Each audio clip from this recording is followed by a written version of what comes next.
Hi, Jeremy Cordeaux in the Court of Public Opinion. I'm just on air here to let you know that we'll be live streaming the Court of Public Opinion every Friday between 9 o'clock and 12 on jeremycordeaux.com. Please join us. We'd love to have you. Amanda Blair is, I think, on the line. Amanda, how are you? How are you, Jeremy? I am well. I don't know if you've been to Paradise, but you've been away. Where have you been? Well, I have been to Paradise on the Paradise Exchange, actually, on the O-Barn, and I've also been to me, whatever me is. I've been to me. I read the other day that you've got a new gig. Well, I don't know whether it's a new gig. I feel like it's something I've done on and off for the last 20 years. But, yes, I'm writing again for the News Limited, the great family business that is the Murdoch family. Yes, I'm writing for them again. And, it's been a long time coming. I stopped doing my last column in 2015. I couldn't be bothered anymore, to be honest. I thought I'd rather be knitting. And I've kind of just enjoyed not writing. And then, I don't know, for about 8 months or something, the editor's been, come on, do it. Yeah, well, look. Eventually I said, all right, I'll do it. Well, look, you've got the talent. Why waste the talent? Why literally not use something that God's given you? Yeah, because, there's other things in life to be doing. I and I have been a little bit busy with children and all that stuff. Well, they'd be pretty grown by now, wouldn't they? Well, my eldest is 19 and my youngest is 14. And so I've got 14, 16, 18, 19, plus a girlfriend living with us, plus 2 foster kids. So I'm kind of a bit busy, but that's all right. That sounds like a full house. It's a very full house. 7 children, I think, is more than I'd ever expect to be taken care of. How often are you doing the column?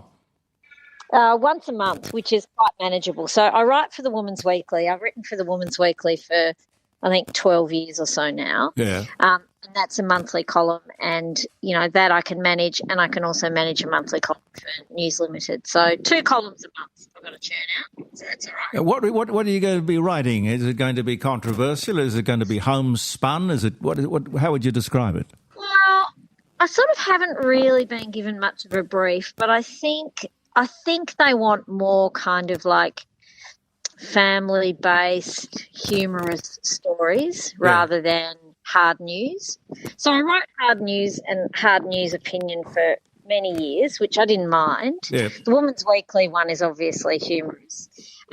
But I think, to be honest, I think we've got enough crappy news in the world. I don't think we need more people shouting about what's wrong with the world. I think probably being able to write about some funny stuff or to put a wry look on some, common family issues might be the order of the day. I never really know, actually, until I sit down and I open up my computer and then I go, right, what am I writing about? And then it just comes to me. Well, that's a gift. That's a blessing. God. Yeah, it's good. Yeah, it's good. No walking the floor. What I worry about is when I come across an idea, because I tend to listen to the radio. I listen to the BBC overnight, and I listen all night, and there are very interesting ideas pop up from time to time. And I spend my night leaping out of bed and taking notes because I know damn well I won't remember when I wake up in the morning.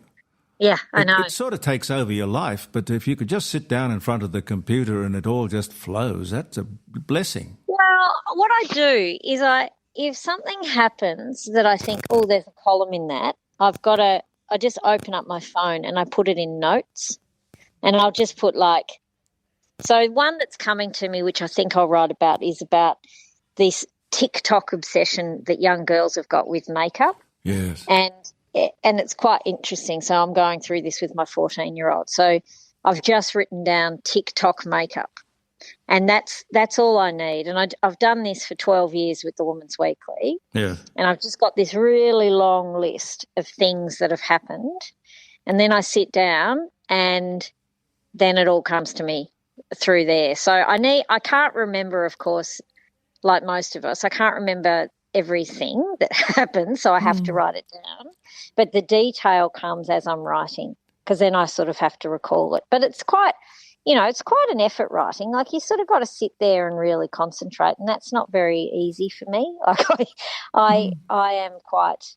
I think that's why radio suited me so well, because I could just do multiple things at multiple times, and I never had to concentrate too hard for a long period of time. But sitting down and writing is a chore, but it's fun. Yeah. I actually quite enjoy it. I quite enjoy writing. That's where you started radio. I mean, it was SAFM, wasn't it?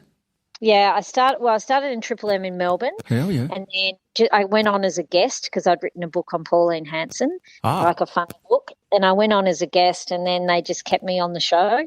And I didn't realise that you should not be kept on for the entire show if you're a guest. So they just kept me on for the entire show. Well, they knew talent when they saw it.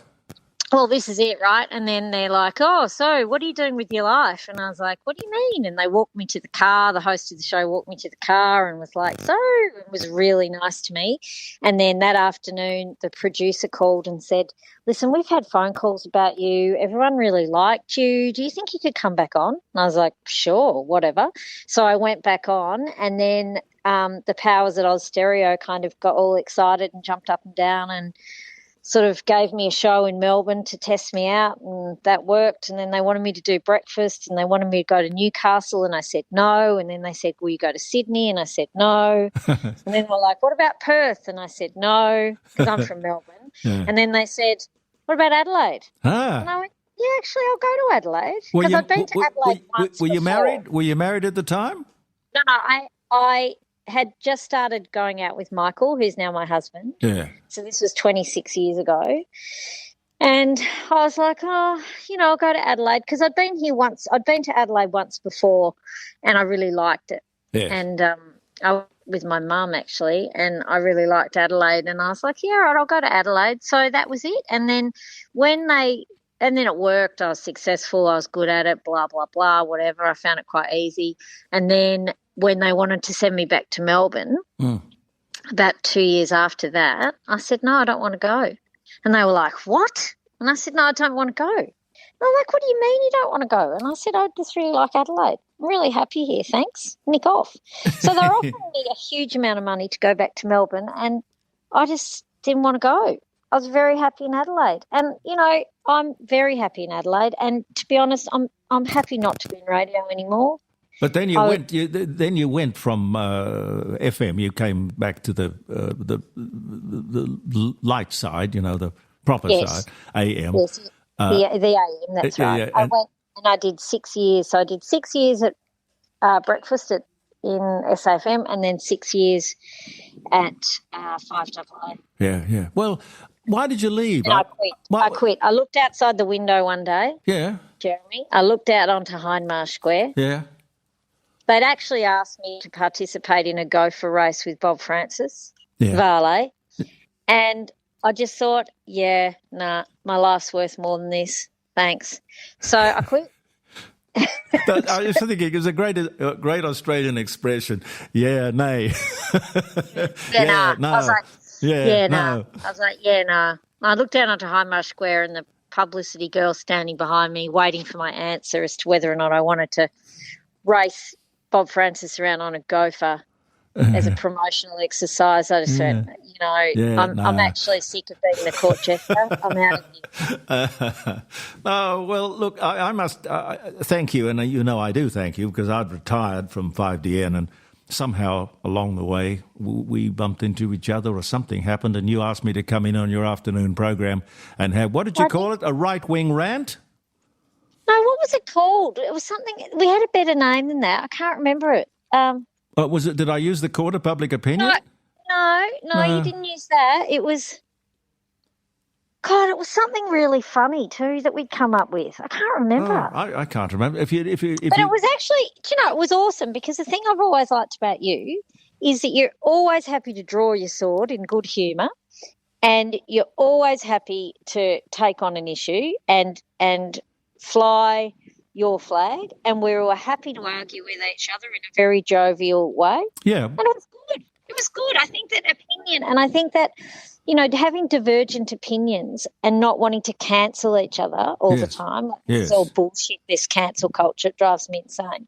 I don't think we're any better for it. I think that great ideas and great opinions are really important, and it's okay to disagree with someone. Yeah, and people have got It's okay to say, you know what, I think that's actually bullshit what you're going on with there. I'm not happy with that. But that doesn't mean that you have to hate the person, and that doesn't mean that you have to try and cancel the person. And I think that as a society, we're becoming more and more fearful of having an opinion because of the repercussions of that, and I think that's to our detriment. You might offend somebody. Well, it's very hard not to offend somebody. Oh, God, I made a career out of offending people. I mean, you have to, it's right? entertaining. It's entertaining as well. Well, it can be. Should be the name of the game. I think I look at great comedy greats like Graham Kennedy, and I just think, man, they flew so far, so close to the wind. Yeah. And that was awesome. That's missing now. I think we're just maybe a bit bland, actually. Maybe I'll write a column on how bland everyone is. Maybe I'll do that. Why not come back to radio? I mean, the dining room table here is always going to be a spot for you if you want. Well, thanks, Jeremy. If I find time in between my extensive knitting career and looking after 7 children, do you really knit? Yes, I do really knit. Golly. I do. I'm the patron of the Hand Knitters Guild. Thank you. It sounds like you're good at it too. I know, it's great. I love it. Well, I want to be better at it. That's one of my life goals, is to be better at knitting. But I do enjoy it very much. What's the advice you'd give yourself if you were starting out, maybe? Oh, I don't know. Oh, God, I don't know. Listen, folks, this will be good. Starting out in radio. Yeah. I don't know. I don't know what advice I'd give myself. I thought you were going to say, don't do it. Yeah, I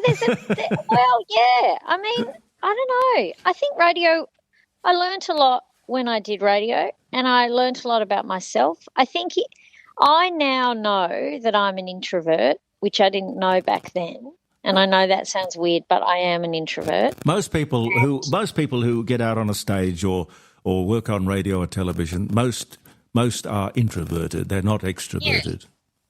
And I think, because you have to be in order to watch. Like, you got to be able, if you're a writer and if you talk about things, you have to be able to watch things, and it's very hard to be true to your character when you're in radio. So the thing that I struggled with most in radio, particularly when I did breakfast radio, and the thing that often got me quite agitated, and I didn't know why. So I was often very unhappy when I was doing breakfast radio, and I didn't know why.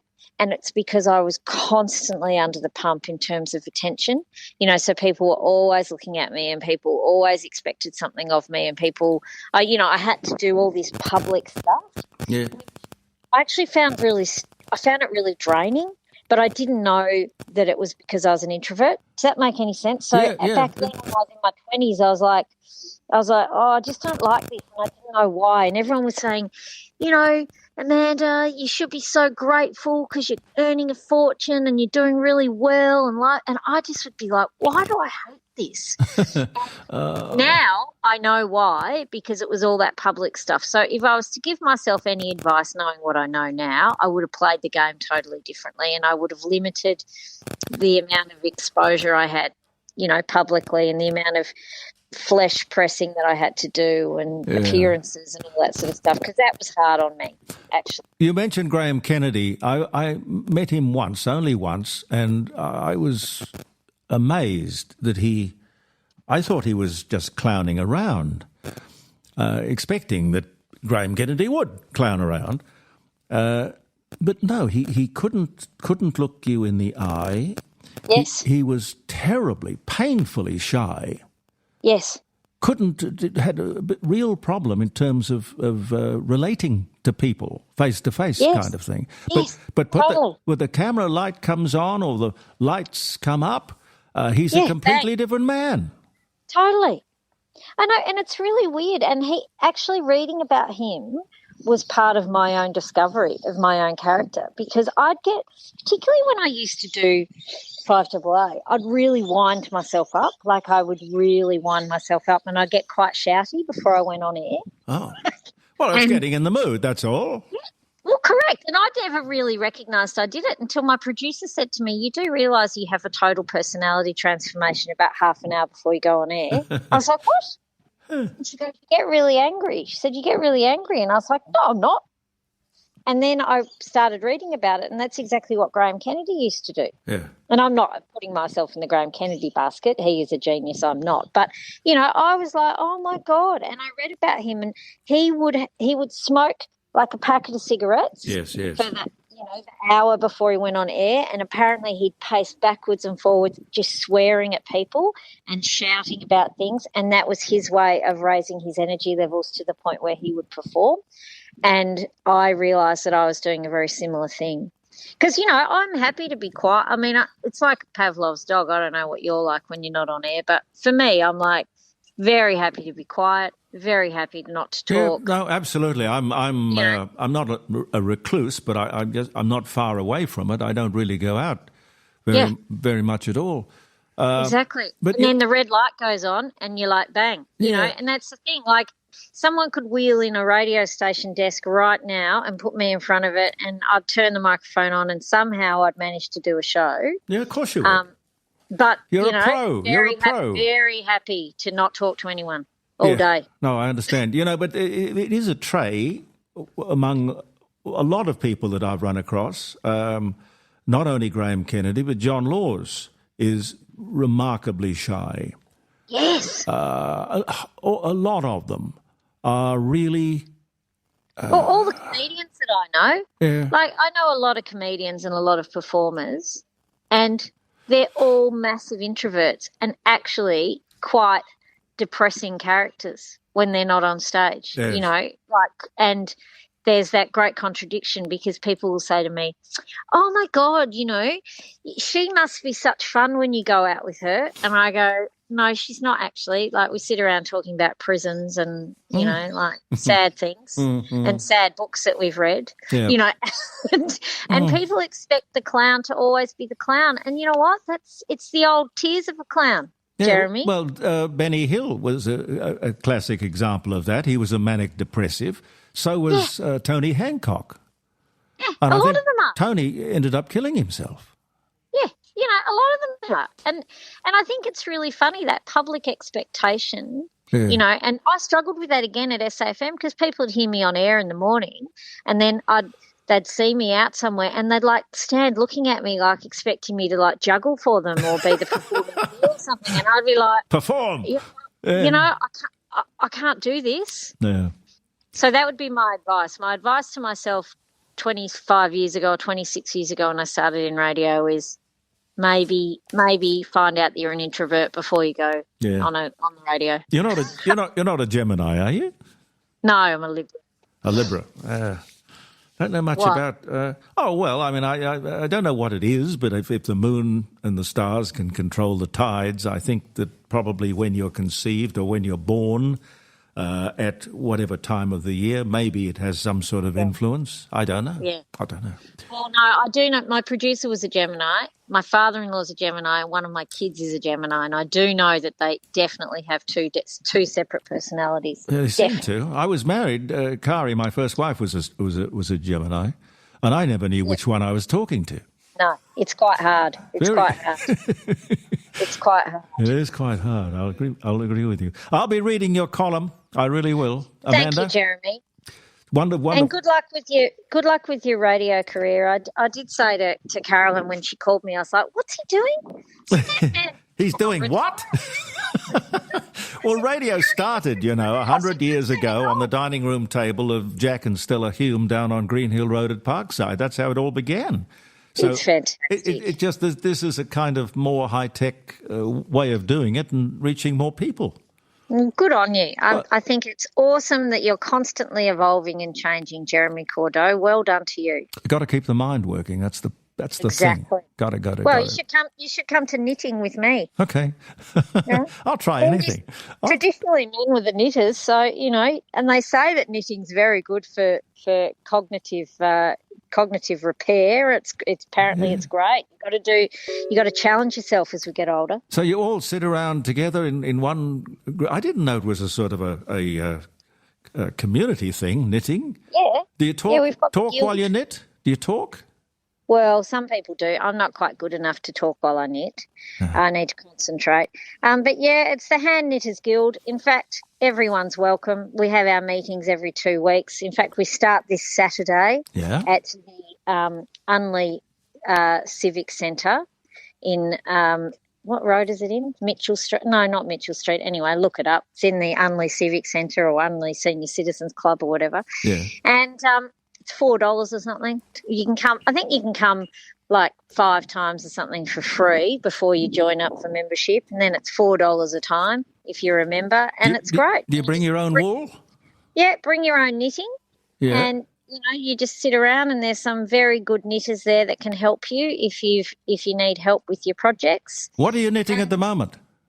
I'm knitting a jumper for my 14-year-old daughter. I was supposed to be her 14th birthday present, but that was back in June, so I still haven't finished it. So I'm doing that. You'll have the great unveil. Lovely to I talk will. to you. I'll do the big reveal. I'll send you a photo when it's done. All right. Love you dearly, Amanda. Thank you so much for coming on the show. Pleasure, Jeremy. Good God luck. bless you. Bye. Hi, Jeremy Cordeaux in the Court of Public Opinion. I'm just on air here to let you know that we'll be live streaming the Court of Public Opinion every Friday between 9 o'clock and 12 on jeremycordeaux.com. Please join us. We'd love to have you.